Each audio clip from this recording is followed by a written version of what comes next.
اللہ نے تمہیں پیسے دیے ہیں, نئی گاڑی تم نے خریدی ہے, چھوٹے بچے کا جوتا کیوں باندھ دیا آگے تم نے؟ جوتا باندھنے سے اگر یہ ایکسیڈنٹ سے, حادثے سے گاڑی بچ سکتی ہوتی ہے تو پھر پاکستان کے جتنے PIA کے جہاز ہیں سب پر باندھ دینا چاہیے, سب پہ جوتے لٹکے ہوئے ہیں. عجیب تم نے فلسفہ تراشا. کسی نے جو ہے وہ کالی رنگ کی پٹی باندھ دی نیچے, اس سے اس کو نظر نہیں لگے گی. گھوڑے کے پاؤں کے نیچے جو کھری لگی ہوئی ہوتی ہے, کچھ لوگوں نے اپنے گھروں میں وہ باندھی ہوئی ہوتی ہے کہ اس سے ہمارے گھر کے اندر کوئی مصیبت نہیں آئے گی, کوئی تکلیف نہیں آئے گی. کسی نے ہنڈیا اپنے گھر کے اوپر الٹی رکھی ہوئی ہوتی ہے, یہ ہنڈیا بچا لے گی. اور میاں ہنڈیا کیا بچائے گی تمہیں؟ اللہ کے قہر سے کچھ نہیں بچا سکتا. جب تمہارے اوپر کوئی مصیبت نازل ہونی ہے تو کچھ نہیں بچا سکتا. اگر بچنا چاہتے ہو تو پھر اللہ سے استغفار کرو, اللہ تعالیٰ کی تسبیح کرو, اللہ کی تحلیل کرو, میرے حضور پہ درود پڑھو, پھر دیکھنا کہ مصیبتیں ٹلتی ہیں یا نہیں ٹلتی. تو یہ خام خواہ کے رکیے, اور یہ عامل لوگ جو ہیں ان کا تو کام یہی ہے, ان کا کام چلتا ہے لوگ ذوف الاعتقادی میں مبتلا رہے ہیں, اور یہ کہہ دیتے ہیں کہ آپ کے خاندان میں ایک منحوس عورت ہے, یہ اس کا کیا ہوا ہے, تو کوئی نہ کوئی منحوس تو پہلے ہی انہوں نے طے کر رکھی ہوتی ہے, فوراً ذہن وہاں جا کلک ہو جاتا ہے. اس کا نون سے نام شروع ہوتا ہے, اس کا کاف سے نام شروع ہوتا ہے, اس کا جیم سے نام شروع ہوتا ہے, تو پورے خاندان میں کسی کا نام کاف, نون یا جیم سے تو شروع ہوتا ہی ہوگا, یا دوستوں میں, تو فوراً ذہن جو ہے ادھر منتقل ہو گیا. اب یہ بابا جی نے بتا دیا ہے, ہاں اس نے یہ بات کی تھی, کچھ باتیں یاد آنے لگی, اس کاف سے شروع ہونے والے نام کے ساتھ نفرت پیدا ہو گئی. اس بابے نے نفرت کا کاروبار کیا. اس نے تو 100 روپے 200 روپے لے لیے, لیکن دو انسانوں کے اندر نفرت ڈال دی. اس کا گریبان کل قیامت کے دن پکڑا جائے گا. ان ملنگوں کے پاس, ان ذوف الاعتقادی کو پھیلانے والوں کے پاس کبھی نہ جاؤ. تمہیں مصیبت پڑی ہے, تمہیں لگ رہا ہے کہ شاید میرے اوپر جادو ہے, تو پڑھو نا سورہ بقرہ, جادو جڑ سے اکھڑ جائے گا. 40 دن اپنے گھر میں سورہ بقرہ پڑھو, برکت ہوگی. کہتے ہیں مولوی صاحب 40 دن تو نہیں پڑھی جا سکتی, 2.5 پارے, ہمیں کوئی تعویذ ہی کرتے ہیں. ہم شارٹ کٹ چاہتے ہیں نا, روزانہ صبح 2.5 پارے سورہ بقرہ پڑھے, یہ تو ہم سے نہیں پڑھی جائے گی. تو آپ کوئی تعویذ ہی لکھتے ہیں. کاروبار میں برکت نہیں, میں کہتا ہوں پڑھو نا سورہ واقعہ, 3 رکوع ہیں, برکت ہوگی. ہم کہتے ہیں ہمیں تعویذ ملنا چاہیے, بس وہ ہم گلے میں رکھ دیں, بٹوے میں رکھ لیں, پرس میں رکھ لیں, اور ہمارا کام ہو جائے, ہمیں کچھ بھی نہ پڑھنا پڑے, ہمیں وضو تک نہ کرنا پڑے, نماز نہ پڑھنی پڑے, اور برکت ہو جائے. ایسے برکت تو نہیں آتی. اس لیے چھوڑو ان کی جان, آؤ قرآن مجید پہ آؤ, آؤ سجدوں پہ آؤ, آؤ دعاؤں پہ آؤ. سحری کے وقت اس کی رحمتیں آواز دے رہی ہوتی ہیں, حل میں مسترزقن, ہے کوئی رزق مانگنے والا, اور تم اس وقت سوئے ہوئے سارے دن ٹھوکریں کھاتے ہو. آؤ نہ اس وقت جھولی پھیلا کے, ہاتھ پھیلا کے کہو مالک تو جھولیاں بھر دے. تو پھر دیکھنا, میرا بیٹا سالم مشرکین کی قید میں ہے اور میں فاقوں کی حالت میں ہوں. تو فرمایا آل محمد کے پاس ایک سیر جو ہیں, بس اس کے علاوہ ہمارے پاس بھی کھانے کے لیے دنیاوی اسباب نہیں ہیں. کہا صبر کرو اور اللہ سے ڈرو, اور لا حول ولا قوت الا باللہ کثرت کے ساتھ پڑھو. یہ ایسا وظیفہ ہے, ایک حدیث پاک میں آتا ہے کہ یہ 99 بیماریوں کا علاج ہے. اس میں سب سے کم درجے کی بیماری ہم اور غم ہے. یہ دکھوں کا مداوع ہے, مشکلات کا علاج ہے, اور یہ وظیفہ میرے حضور نے بتایا. حضرت ابو ذر غفاری رضی اللہ تعالیٰ عنہ کو حضور نے 5 چیزیں بتائی تھی. ان میں سے 5ویں چیز یہ تھی کہ ابو ذر کثرت کے ساتھ لا حول ولا قوت الا باللہ پڑھا کرو. فرمایا عرش الہی کے نیچے ایک خاص خزانہ ہے, یہ وظیفہ وہاں سے آیا ہے. یہ زندگی میں معمول بنا لو, جب پھنس جاؤ, مشکلات میں آ جاؤ, تو لا حول ولا قوت الا باللہ پڑھو, اللہ راستے کھولے گا. تو حضور نے 3 چیزیں فرمائی, اللہ سے ڈرو, صبر کرو, اور کثرت کے ساتھ لا حول ولا قوت الا باللہ پڑھو.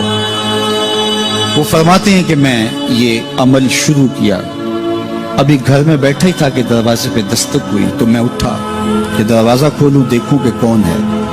تو دروازہ کھولا, دیکھا میرا بیٹا کھڑا ہے اور اس کے پیچھے 100 اونٹ کھڑے ہیں. تو میں نے کہا کہ تم اور یہ اونٹ؟ کہا مجھے موقع لگ گیا, میں ان کی قید سے بھاگ آیا. وَيَرْزُقْهُ مِنْ حَيْثُ لَا يَحْتَسِبُ، وہ تمہیں وہاں سے رزق دے گا جہاں سے تمہیں گمان بھی نہیں۔ اس کے ہو کے تو دیکھو، اللہ اکبر، اللہ کے ہو جاؤ تو پھر وہ تمہاری ضرورتوں کا کفیل ہو جائے۔ فرمایا حضرت عبداللہ ابن مسعود رضی اللہ تعالیٰ عنہ نے کہ کسی شخص کو فقر و فاقہ آ جائے تو وہ لوگوں کو بتائے کہ میں آج کل بڑے مشکل حالات میں ہوں، ہر وقت لوگوں کو بتاتا رہے تو اس کی مشکل بڑھے گی، اس کی مشکلیں آسان نہیں ہوں گی اس طرح۔ اور اگر وہ اپنی اس مشکل کو کسی سے شیئر نہ کرے بلکہ مصلی بچھا کے اپنے رب سے کہے کہ مالک فقر و فاقہ آ گیا ہے اور اس کا علاج تیرے پاس ہے، اس مرض کا مداوع تیرے پاس ہے۔ حضرت عبداللہ ابن مسعود فرماتے ہیں کہ رسول کریم نے فرمایا جلد یا بدیر اللہ اس کو مالا مال فرما دے گا۔ یہ بھی کبھی کر کے دیکھو، مشکل آ جائے، فاقہ آ جائے، ما یفعل اللہ بعذابکم، وہ تمہیں عذاب دے کے کیا کرے گا؟ تم اس کی مخلوق ہو، اپنے دستے قدرت سے اس نے تمہیں بنایا ہے، تو وہ تمہیں عذاب دے کے کیا کرے گا؟ اس کی ضرورت نہیں ہے کہ تمہیں عذاب دے، نہ اس کی چاہت ہے کہ تمہیں عذاب دے۔ کوئی خود چھلانگے لگائے تو اس کی مرضی۔ فرمایا کہ ما یفعل اللہ بعذابکم، وہ تمہیں عذاب دے کے کیا کرے گا؟ ان شکرتم وآمنتم، اگر تم شکر ادا کرو اور ایمان لاؤ تو وہ تو قدردان ہے جو کوئی اس کا شکر کرتا ہے اور جو اس پر ایمان لاتا ہے۔ تو اللہ اس کے لیے عذاب نہیں رکھا، اس کے لیے رحمتیں رکھی ہوئی ہیں۔ تمہیں دستے قدرت سے بنایا ہے اور وہ تمہیں خوش دیکھنا چاہتا ہے، تمہیں خوشحال دیکھنا چاہتا ہے، تمہیں سرشار دیکھنا چاہتا ہے، تمہیں نہال دیکھنا چاہتا ہے، تمہاری زندگی کو خوشگوار دیکھنا چاہتا ہے۔ تم نے اپنے آپ کو خود اپنے اعمال کی وجہ سے مصیبتوں میں ڈالا ہے، تو کہا شکر کرنے کی عادت ڈال لو، دیکھنا پھر اللہ تعالیٰ جل شانہ کی رحمتیں تمہارے اوپر کس طرح اترتی ہیں، اس کی نوازشیں تمہارے اوپر کیسے برستی ہیں۔ توکل اگر ہم سیکھ جائیں تو توکل ایک ایسی دولت ہے کہ جو خوشحال زندگی کی ضمانت بنتی۔ جب ہم اللہ پر توکل نہیں کرتے اور ہم سمجھتے ہیں یہ سب کچھ ہماری محنت کا نتیجہ ہی ہوگا، اور نتیجہ جب نہیں آتا تو پھر ہم بے چین مضطرب ہو جاتے ہیں، اور جب ہم اس پہ توکل کر لیں تو پھر ہمارا صرف اتنا ہی کام ہے کہ میاں ہم یہ کام کر رہے ہیں، بس یہ حکم، ہم بیج بو رہے ہیں، بس یہ حکم ہے اور بو رہے ہیں، باقی اس پہ بھروسہ ہے، یہ کام اس کا ہے کہ اس نے اس کو اگانا ہے، اس کے اوپر پھل لگانے ہیں۔ تو جب اس پہ توکل ہو جائے تو بندہ سوکھا رہتا ہے، ورنہ بندہ مشکل میں مبتلا ہو جاتا ہے۔ بسا اوقات ایسا ہوتا ہے کہ بندہ ایک منصوبہ تیار کرتا ہے، اس کا عملی نتیجہ اس کو سامنے نظر آ رہا ہوتا ہے، لیکن نتیجہ بالکل الٹ جاتا ہے۔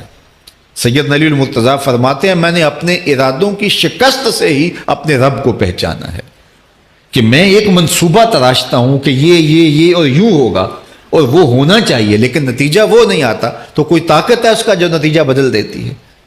تو بندہ اس طاقت پہ یقین کرتے، اس پہ توکل کر کے جو ہے وہ اس پہ بھروسہ کر لے تو زندگی سوکھی ہو جاتی ہے۔ مغرب میں جو اللہ پر یقین نہیں رکھتے وہ خودکشی کر لیتے ہیں کہ یہ کیوں ہو گیا، ایسا نہیں ہونا چاہیے تھا، لیکن ہم خودکشی اس لیے نہیں کرتے، ہم کہتے ہیں میرا رب جس طرح چاہے اس طرح ہی ہوتا ہے، جو اس نے طے کیا ہوا ہے وہ کر کے رہتا ہے۔